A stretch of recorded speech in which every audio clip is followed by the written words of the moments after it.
Quem são as duas testemunhas do Sefer Hitgalut? Assim nós falamos em hebraico. Hitgalut significa Apocalipse.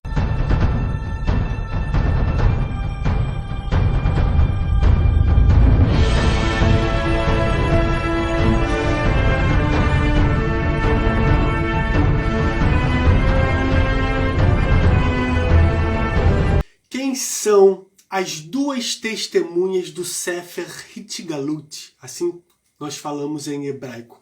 Hitgalut significa Apocalipse. Eles também são chamados de Bnei Tzar, que em hebraico significa os filhos do óleo.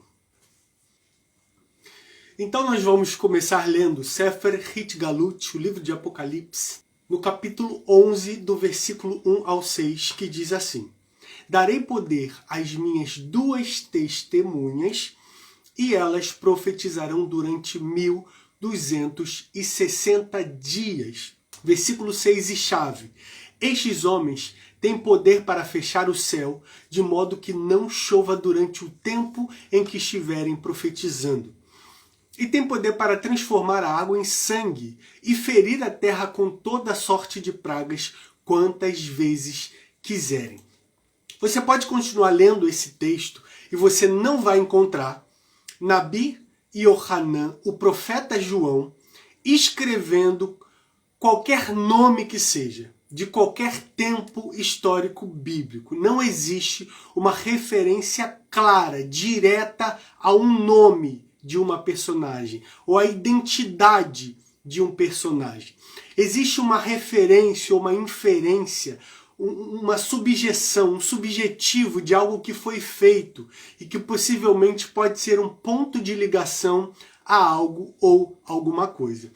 Existe uma linha de interpretação que interpreta que o primeiro ponto, o poder para fechar os céus, ele está interconectado a Eliyahu Hanavi, como nós falamos em hebraico, que a tradução é profeta Elias.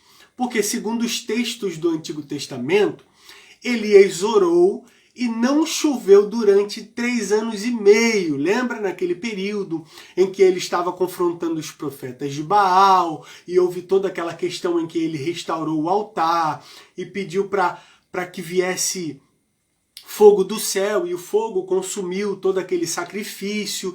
Então, durante 3 anos e meio, não choveu.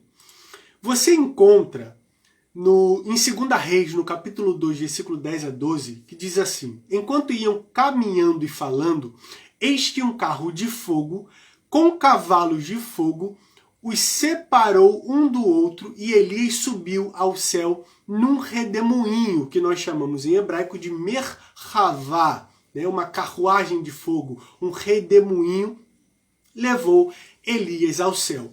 Então existe essa primeira compreensão, porque Elias ele não morreu, ele foi levado aos céus ainda vivo. Surpreenda-se você. Então essa primeira interpretação, ela pode ser até levada em conta por causa desse contexto de que Elias não conheceu a morte.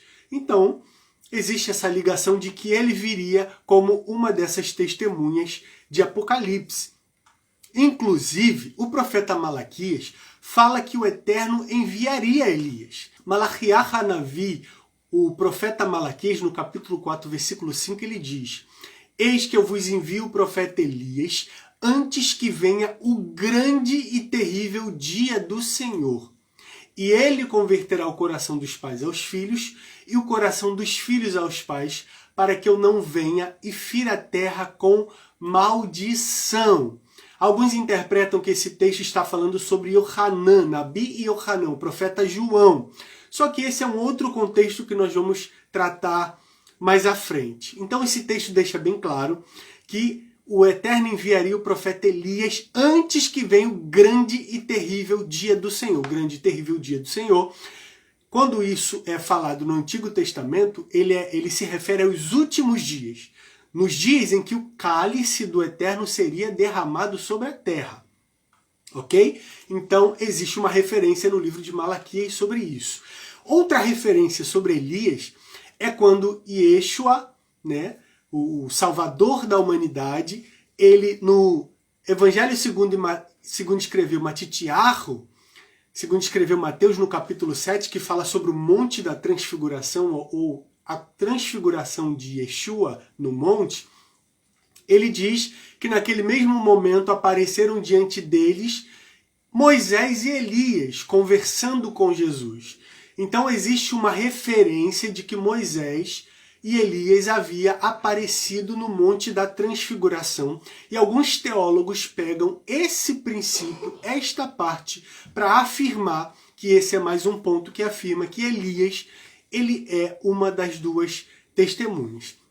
Esse texto que eu acabei de citar do Monte da Transfiguração, ele tem outro contexto, tá bom? Que eu vou falar em outro vídeo. Então, acabar de assistir esse vídeo, você assiste outro vídeo falando sobre Moisés e Elias no Monte da Transfiguração com Yeshua? Será que isso procede? Nós vamos falar sobre isso lá. Então, nós temos alguns argumentos, ou a teologia, alguns teólogos usam alguns argumentos e alguns textos como esses para afirmar que Elias é uma das testemunhas. Ou quando Apocalipse, Sefer Hitgalut, o livro de Apocalipse, ele fala sobre o poder para fechar os céus, ele está fazendo uma referência. Não é uma afirmação, é apenas uma referência a Eliyahu Hanavi, como nós falamos em hebraico, o profeta Elias. Porém, mesmo sendo teólogo, eu quero dizer para você que nós não podemos fazer uma afirmação que os próprios escritos sagrados eles não fizeram. Navi e Yohanan, o profeta João, quando escreve Apocalipse, ele não deixa registrado um nome, ok? Ele deixa em aberto, colocando apenas características que também podem se ligar a várias realidades teológicas. Por isso, eu deixo em aberto para que você analise os textos, pegue as referências, estude pessoalmente e particularmente tire as suas próprias conclusões.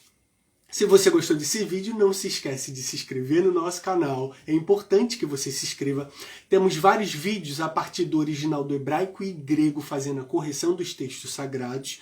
E encaminhe esse vídeo para um amigo, para o grupo de WhatsApp lá da sua igreja, da sua denominação, grupo de membros, grupo de líderes, de discipuladores, de pastores, porque eu tenho certeza que vai ser interessante, porque é um assunto que nós precisamos começar a entender, porque os sinais dos tempos estão aí e nós estamos sim nos encaminhando para o fim.